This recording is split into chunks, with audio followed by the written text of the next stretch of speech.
ladies. Hello, everybody. Welcome. You are listening to the Awakened Woman podcast here on your favorite streaming platform. And we are up to episode 17 today. And this one is all for the mamas, all for the working women who are feeling they are juggling multiple things and living constantly on autopilot. This is one for you where you can really sink into and feel comfort that perhaps you're not the only one that feels like this. So, before we start, how many times have you gotten to the end of the day or you're through your day as a mum, as a working woman, and gone, oh my gosh, it's already 12 o'clock.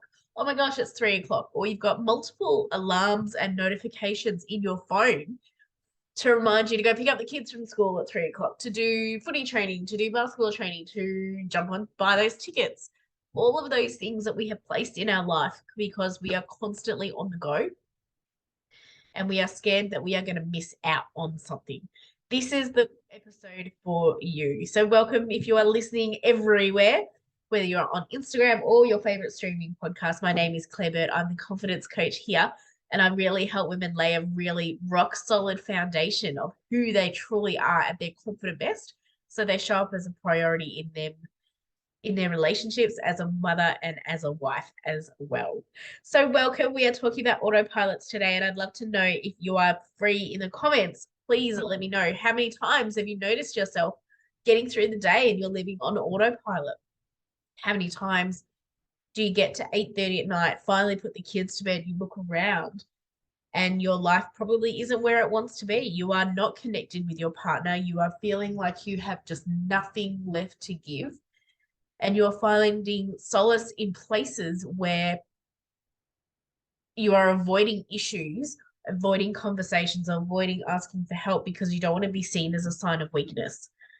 So what that does is it causes us to go further into autopilot. It forces us to take on more work, to say yes when we really want to say no, and strengthen our muscle of overwhelm, strengthen our muscle of stress, strengthen the muscle that we have to feel like we are doing it all of the time because we are resentful. Let me know if this is ringing any bells for you right now. Because that is just a fear of your head talking that is stopping you from moving outside your comfort zone to have that conversation, to ask for help. Because perhaps you were brought up in a lifetime where asking for help was seen as a sign of weakness. You weren't a good enough mum, you weren't a good enough wife, that you must be able to manage everything all of the time. Well, we don't live in a world where we are housewives anymore. We are living in a world where most of us work full time, and most of us actually have a side hustle of some sort, or you're taking care of yourself, or you're managing a partner's business. It's not so much you get up in the morning, you do your 9 to 5, and then you go home. It is managing your 9 to 5 on top of everything else, on top of expectations from bosses, perhaps workloads because you're a fantastic worker, they've given you more work. You are struggling in so many areas of your life. You are struggling to maintain your relationship. You are struggling to find that connection that you had, the spark that you had, the passion that you once had. You are starting to feel resentful because no one is paying attention to you. No one perhaps is loving you. No one perhaps is helping you. What this is making you feel is making you feel like you can't trust anyone. You can't rely on anyone. You become even more independent, but to a point that is pushing people away because they no longer know how to help you.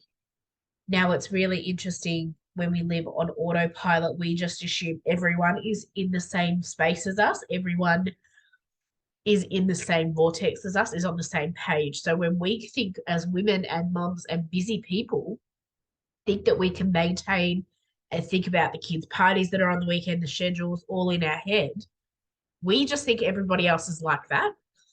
So the frustration comes in when we feel no one else is like us. Why can't everybody else do it if I can do it? And I think we lose perspective that not everyone is like us. And that is something that I had to learn a little while ago.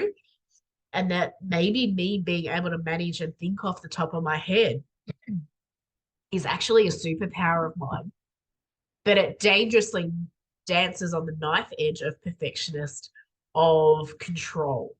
So that is where, as a confidence coach, as a woman who is so aware of where she is in her life, obviously the benefits of having mindset training as well, I know how to pull myself out of these circumstances, moments, feelings, because I've invested time and money with a coach or a mentor who has helped me do that.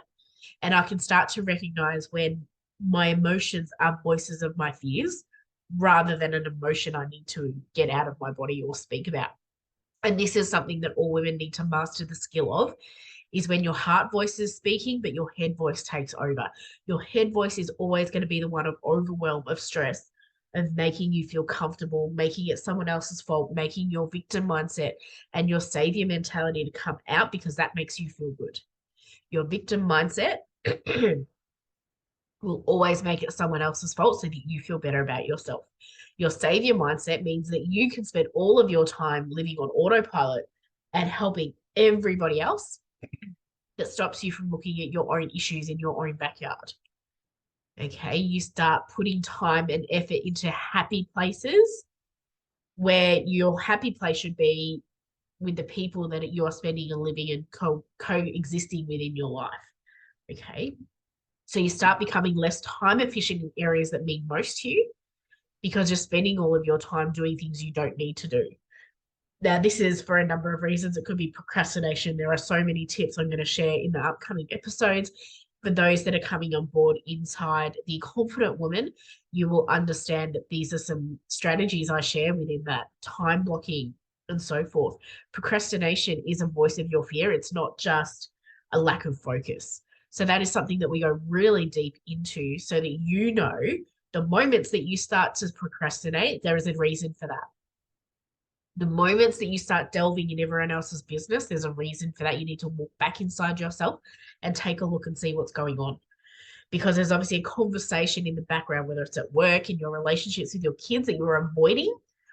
That means you are not spending your time there. You're spending your time on everywhere else.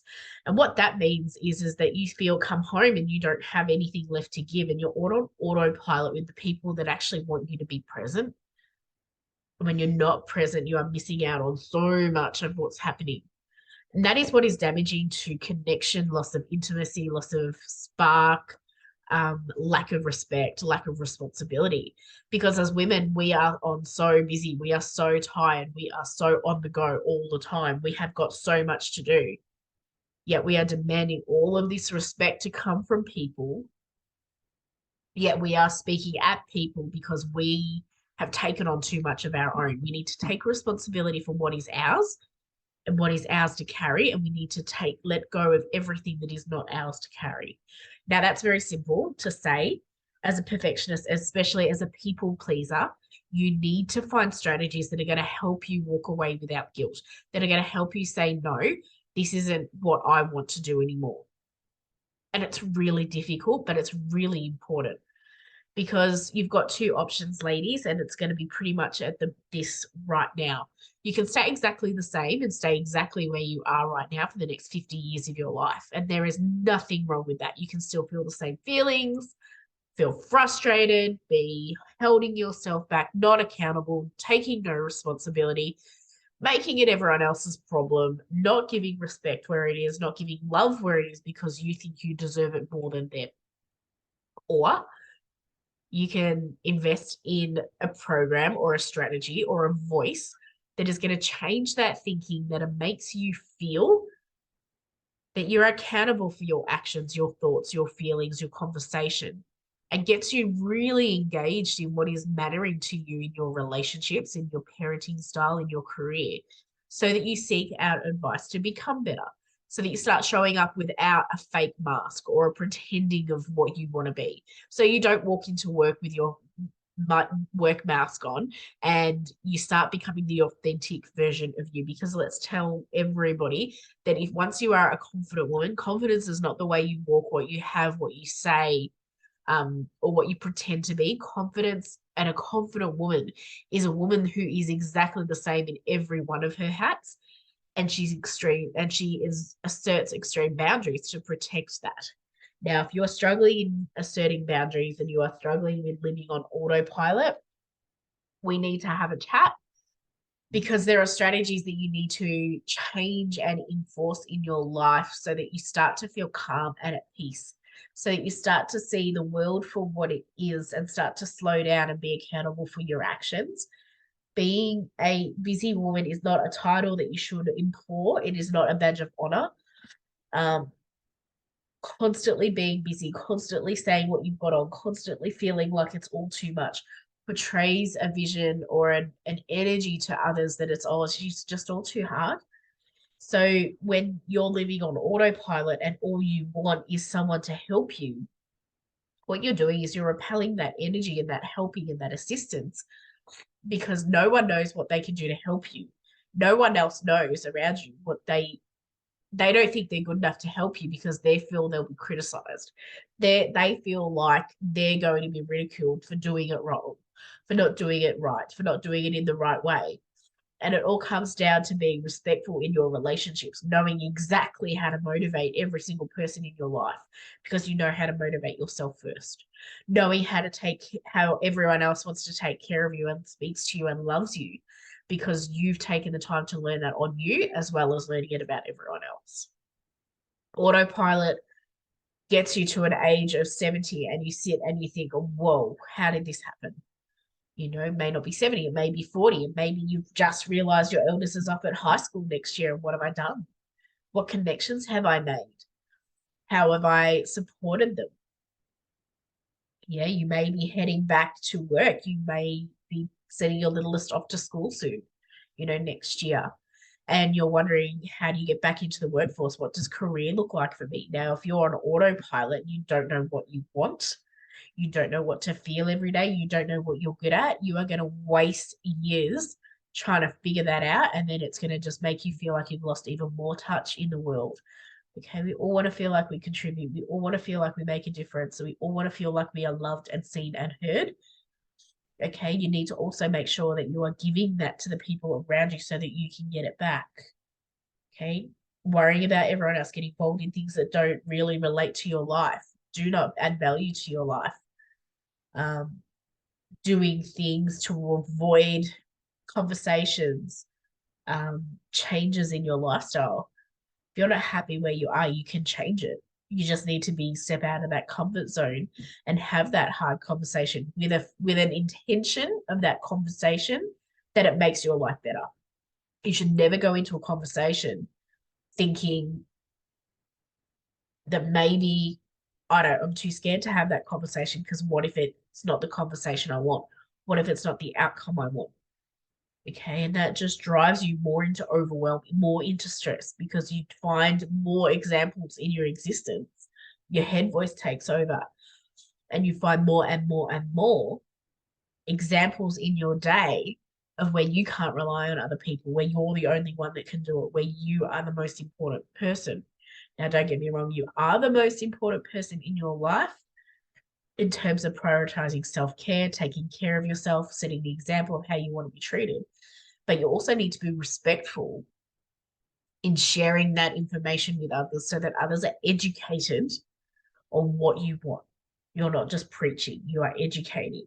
And I think that's the finer balance that confident women know what they bring to a relationship, know what they bring to their careers, know what they bring as a parent, and they are not wavering on that. They are steadfast on that. They don't allow their self-doubt to take over. They don't allow others' thoughts and opinions of them matter so much more than their own assertive intuition. And that is what I teach a lot about inside the Confident Woman. That is what I ask women to be.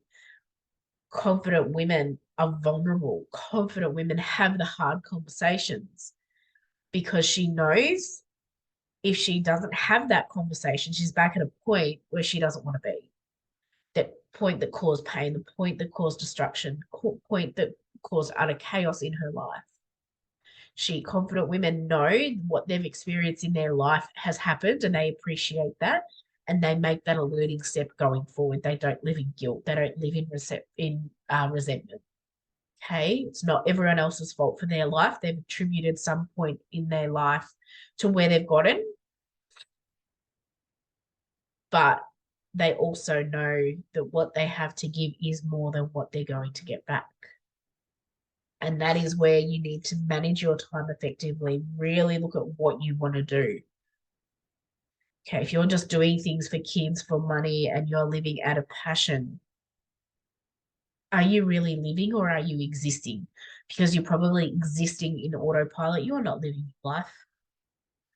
Okay, if you live with doubt, if your first reaction is no, if your first saying is I can't, are you resigning to the fact that that's the way it's always going to be? Or are you happy to look for a solution, to connect, to network, to negotiate with yourself and people around you to find a solution that works?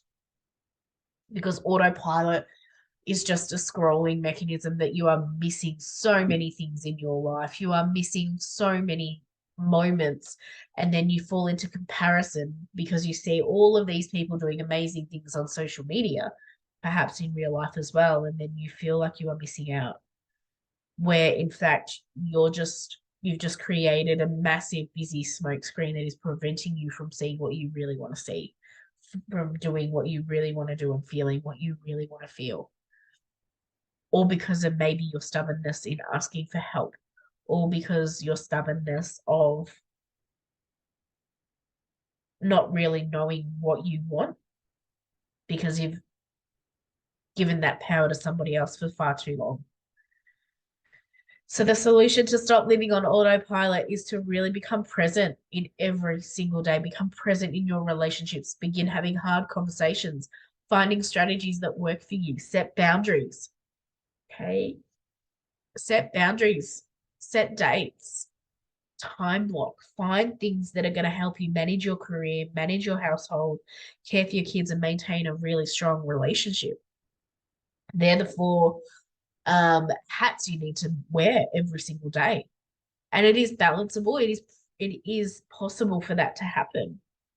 But in each of those four, you need to ask for help managing those hats so that you fall into the end of the day and you can have a laugh and you are fully present and you learn to let the things that don't matter go. Stop living in resentment and overwhelm and stress and start living in a place that is fun and calm and peaceful. That is what is important. Not living on autopilot, not the badge of honor of busyness that you're wearing because no one really gives a shit that you are busy. It is repelling. I know that because that's the life I lived. I was so lonely in in those days and years where I said I am so busy. I had no connection with people. I was so lonely. Life is chaotic now. Life is busy now, but I manage that better because of the work I've done inside the Confident Woman, because I know